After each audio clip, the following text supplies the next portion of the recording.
And our series is Walking with God. And we've looked at different prayers. We've looked at the pattern that Jesus modeled for us in his prayer life.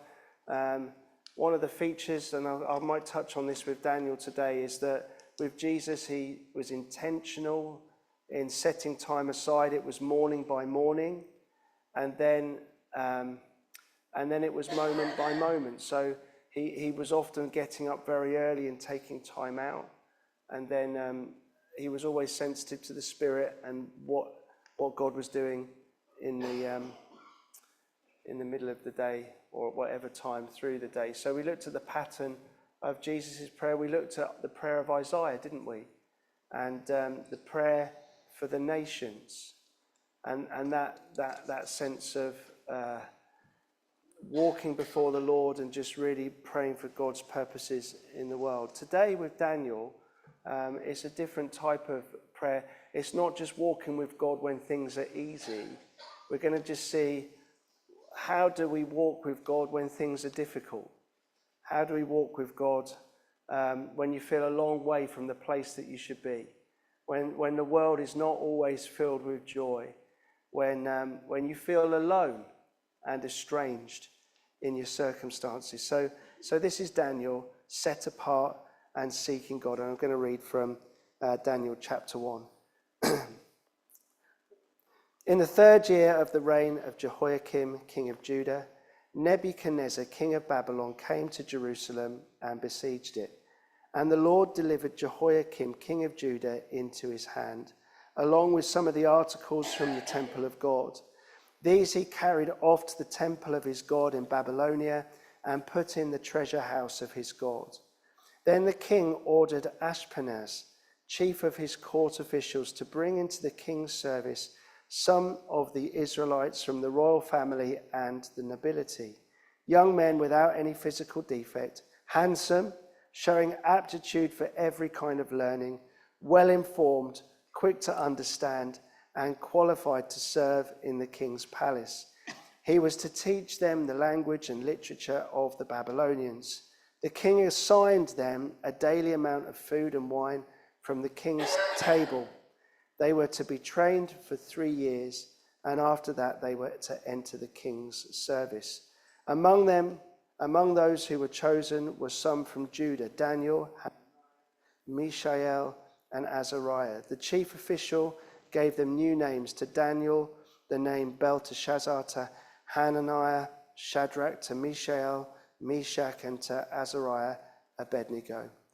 But Daniel resolved not to defile himself with the royal food and wine, and he asked the chief official for permission not to defile himself in this way.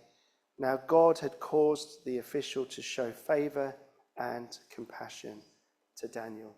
We give thanks to God for his mighty, amazing word.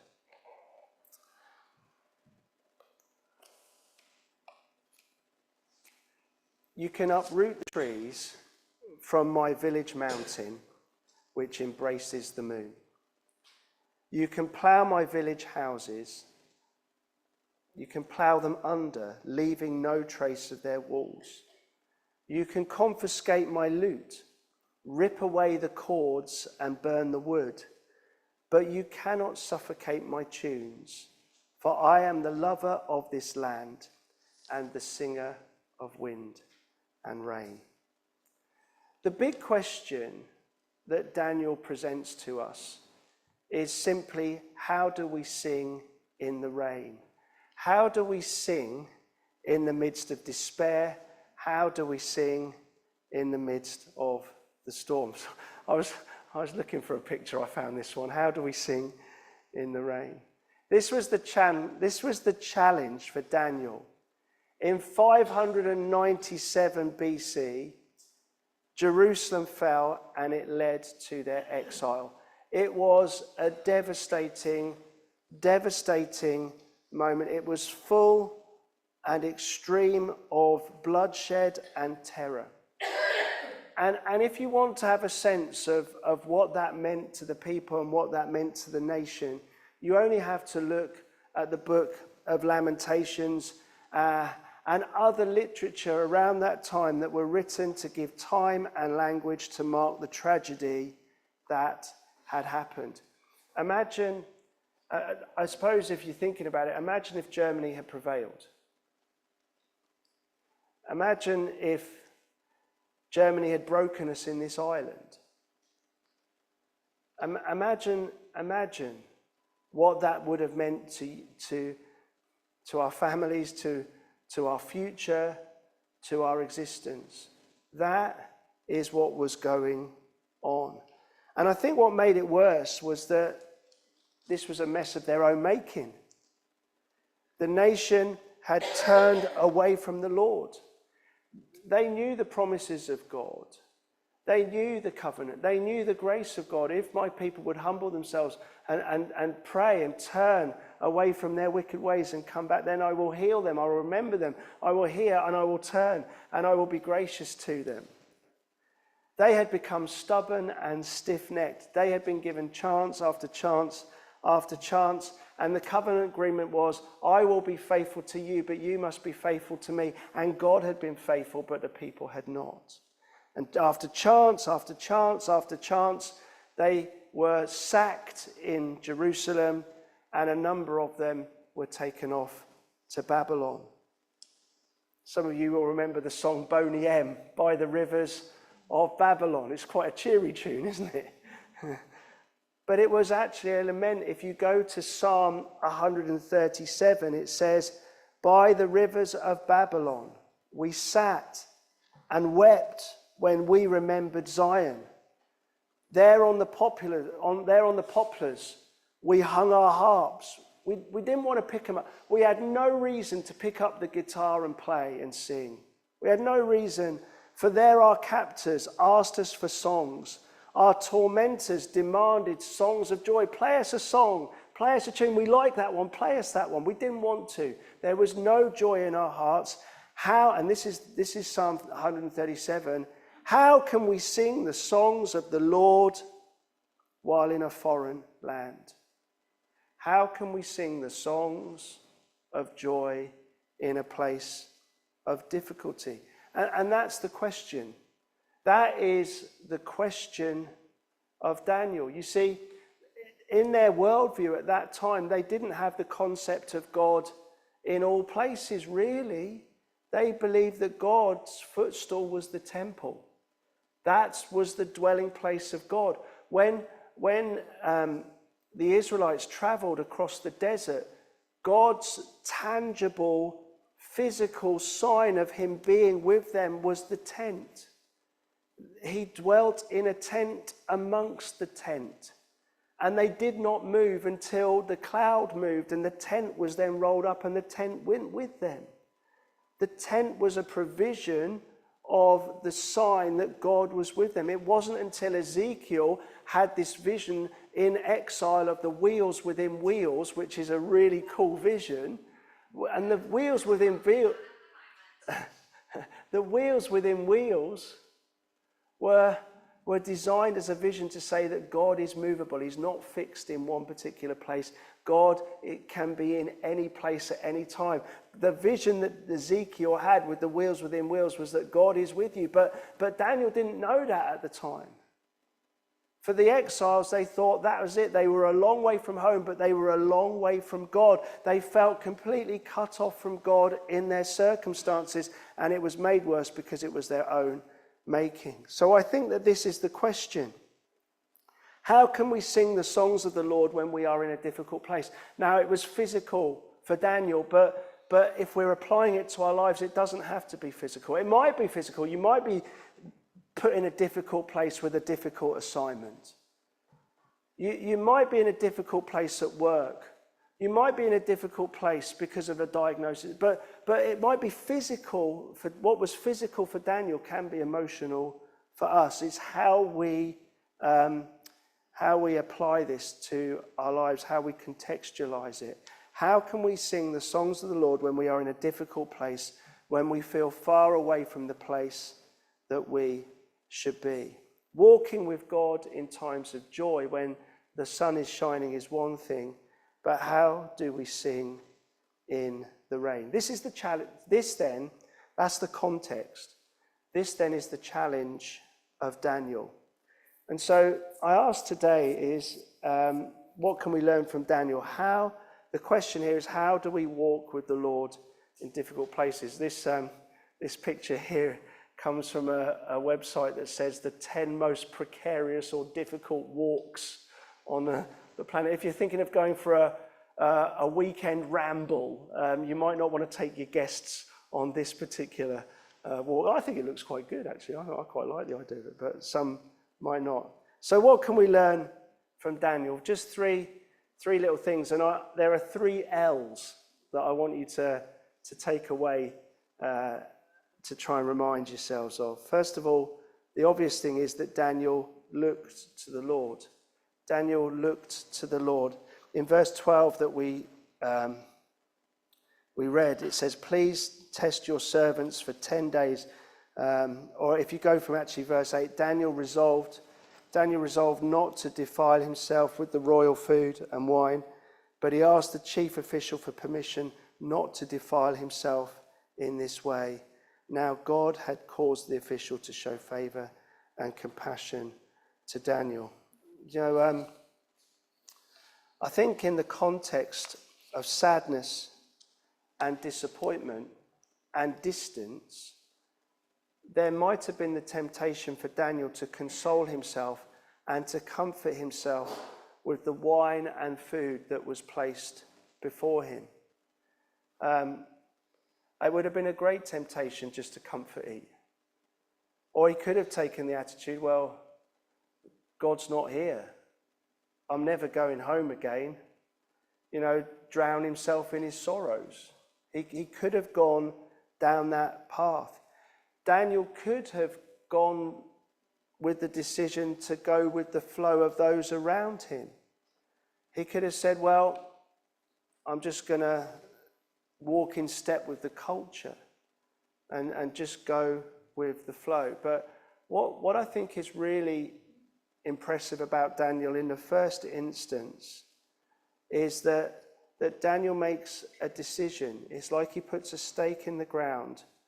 Although we are in this awful place, I'm not going to give up on God. I'm going to keep looking to the Lord. And I think in some ways Daniel could have justified the journey to go with what had been put before him. I mean, would it have been so bad to just indulge himself and to look at himself rather than God? But actually, Daniel vowed to seek God as his comfort.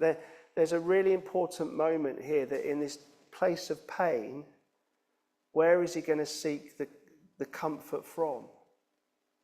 Where is he going to find his comfort? And there's all, in reality, when we're in a difficult place, when we're feeling sorry for ourselves, when we're sort of feeling in that place of pain, there is a temptation to find comfort with all the things around us.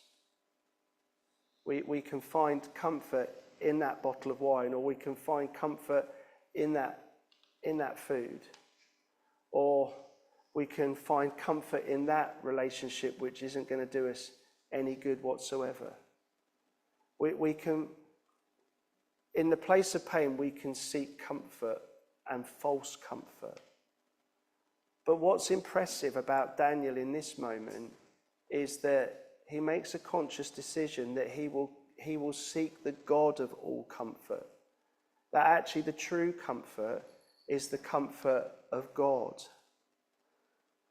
And so Daniel was saying, in this difficult place, he makes a conscious decision, and he makes it right from the start, which I think is a really important point, right from the off, because it's harder once you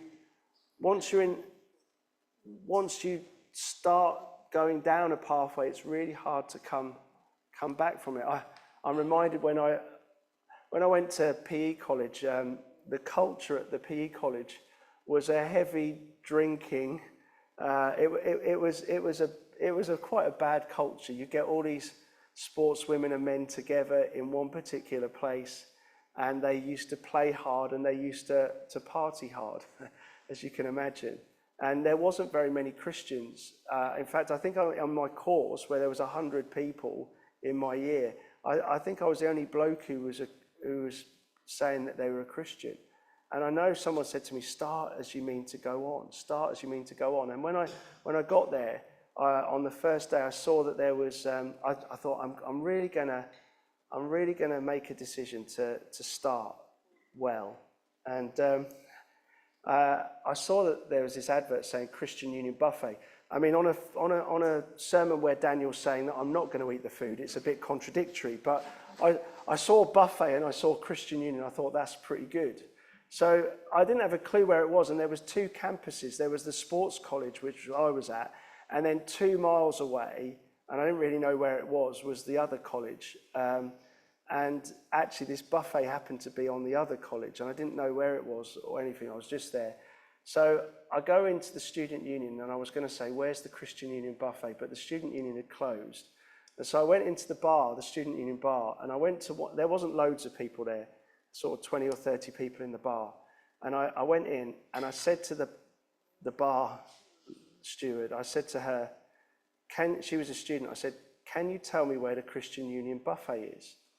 And at that moment, she took complete control, because there was another bar steward over the other side of the bar, and she shouts out in the loudest voice, "Oi, Ollie, do you know where the Christian Union buffet is?" And I'm standing right next to her, and I'm like, everyone's looking at me now, and I'm thinking, oh no. At which Ollie shouts back, "Who wants to know?" And they're all like, "He does," do you know what I mean? And then Ollie says, "Haven't got a clue." And so I didn't have a clue, and I walked back, and I felt very alone at that moment. You know, I didn't know where this Christian Union, I didn't make it. I didn't make it. I probably went out and got a kebab instead. But you know, I think that there's a real important moment where you have to make a decision that in that difficult place, I'm going to start as I mean to go on, and I'm going to really commit to the Lord, and I'm going to seek the Lord and look to the Lord. And I think Daniel made a really good start. Daniel made a really good start. He made a conscious decision. And although I don't think it would have been sinful for him to have that wine and that food, he actually took on a partial fast. And in that moment, he just said, "I want to look to the Lord. I want to look to the Lord." And whatever difficult place you're in, as I say, for me, it wasn't an easy place being at college and walking out my faith in that context. It wasn't easy, but it starts with a decision that says, I'm going to look to the Lord. Then Daniel takes it one step further. So the first thing is to look to the Lord. The second thing is that not only did he look to the Lord, he actually over time found that he had to really lean in on him. I mean, if you are going to face a den of lions, you have to lean somewhere, don't you? You're going to have to find your strength from somewhere. We haven't got time to go through the whole span of Daniel's life. But in Daniel 6:10 it says, "Now when Daniel learned that the decree had been published, that you're not allowed to pray only to the king rather than to your God, he went home to his upstairs room where the windows opened towards Jerusalem.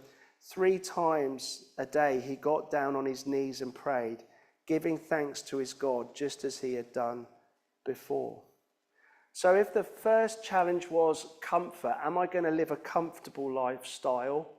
Am I going to just go for the comfort option, or am I going to go for the Lord? If the first issue was comfort, the second issue for Daniel was confrontation. Daniel needed courage. The moment that Daniel put a stake in the ground and said that I'm going to live for the Lord, it meant that he was then in places of confrontation. People didn't like it. And Daniel needed courage. One of the best commentators on courage in our age was Churchill. Churchill said this: "Courage is the first of the human qualities because it is the quality that guarantees all the others. You have enemies? Good. That means you've stood up for something sometime in your life." I really like that sentence. You have enemies? Good. That means you've stood up for something sometime in your life. Daniel suddenly had enemies because he had stood up for something. But the deeper question is, where did he find the courage? What was the source of the strength? How did he find the strength in order to display the courage that he needed? I think the answer is in that passage in Daniel chapter 6, verse 10. Daniel found his strength by leaning on the Lord. The answer is prayer. 3 times a day, he got down on his knees and prayed. He turned towards Jerusalem, opened the window, and he prayed. Do you know what's interesting? It's not a legalistic thing. It's not a magical formula. But what's really interesting here is that I think Daniel is influenced by David, because in Psalm 55, we read the verses of the song which says this. This is what David penned. Now, David was going through a distressing and difficult time. And what we see in Psalm 55, he says, "As for me, I call to God and the Lord saves me. Evening, morning, and noon, I cry out in distress, and he hears my voice." So when David wrote that song, "Morning, evening, and noon, I cry out in distress," David wrote it from a position of great trouble and danger. And I think that Daniel had picked up on this. I think that Daniel was like aware of that song. It would have been like we've sung today, "Worthy, oh worthy are you, Lord." We've gone to the hymn books. There'll be songs in those hymn books that are in your heart.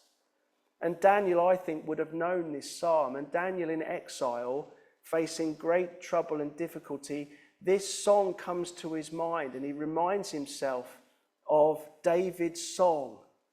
"Evening, morning, and noon, I cry out in distress." What I want to say is that at that moment of trouble, not only did Daniel look to the Lord, he really lent into the Lord. This picture comes from an article. I just picked up on this article as I was preparing. It's written by a bloke who used to work in an industrial area in Wisconsin, I think it was, in America. And there was these massive chimneys. I can't remember, but I think I read that they were something like 300 foot. There was huge chimneys in this industrial place. And apparently you had to get a lift right to the top of the chimney.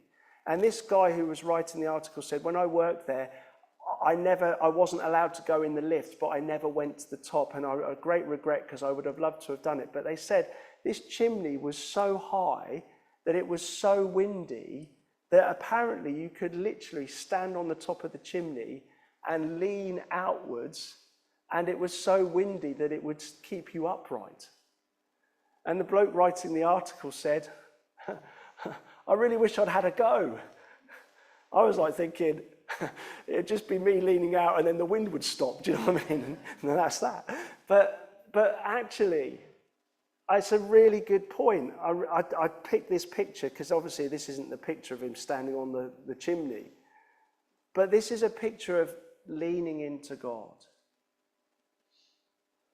And in the difficulty, what does Daniel do? He really leans in. He really leans into God. Morning, noon, and night. It's not a magical formula. What it is, he's picking up on the psalm and he's saying, when David was in trouble, this is the song that he wrote. And Lord, I want to lean into you. John, on the night when Jesus was betrayed, what did he do? He laid his head on the breast of Jesus. In that danger and difficulty, he leant into Jesus. And I think that's a real encouragement to us. We look to the Lord and we lean on the Lord, which brings us just to the last bit, which was that Daniel, it's the third L. He was led by the Lord. Daniel chapter 7, "As I looked, the Ancient of Days took his seat. His clothing was as white as snow. The hair of his head was as white like wool. His throne was flaming with fire, and its wheels were all ablaze. A river of fire was flowing, and the books were opened." Do Do you know, ultimately, it was a vision of the Lord that sustained him. In that moment of leaning in, Daniel has this amazing vision. It's very similar to the one in Revelation, which Jim so helpfully led us into. But it's this vision of the Son of Man. Actually, I think that Daniel has a vision of Jesus in that moment. He wouldn't have been called Jesus at that time. It was the living Word, the Son of Man. Daniel has a prophetic vision of the one who's going to come. And ultimately, it was that beautiful vision of the Lord. Having seen the Lord, it was that which sustained him. It was that led him through. He kept going because he'd seen a vision of one who is beyond time and eternity. Dallas Willard says this, and this is where we're going to close before we really come to the communion table. Dallas Willard wrote this: "It all begins with a vision. A Francis of Assisi or a John Wesley is gripped by a vision that will not let them go. But it is not a vision of what they are going to do. It is not a vision of a preferred future. It is a vision of God and how good he is and how wonderful it is to be alive and a friend of such a being." I think that's amazing. The thing that really keeps us going is this: a vision of God, of how good he is and how wonderful it is to be alive and a friend of such a being. Daniel, because he leant in and because he looked, he had that vision of God, the beauty of God, that kept him, that enabled him to sing in the rain. That's how he could sing in the rain, because he had a vision of God. And so there we have it. We come to our close. I've asked the question today: how can we sing in the rain? And by God's grace, he's given us a visual illustration of the rain outside. How can we sing in the rain? How do we walk with the Lord in times of despair? And I want you to remember the 3 L's today. Daniel looked to the Lord. Daniel leant on the Lord. And Daniel was led by the Lord. Turn your eyes upon Jesus.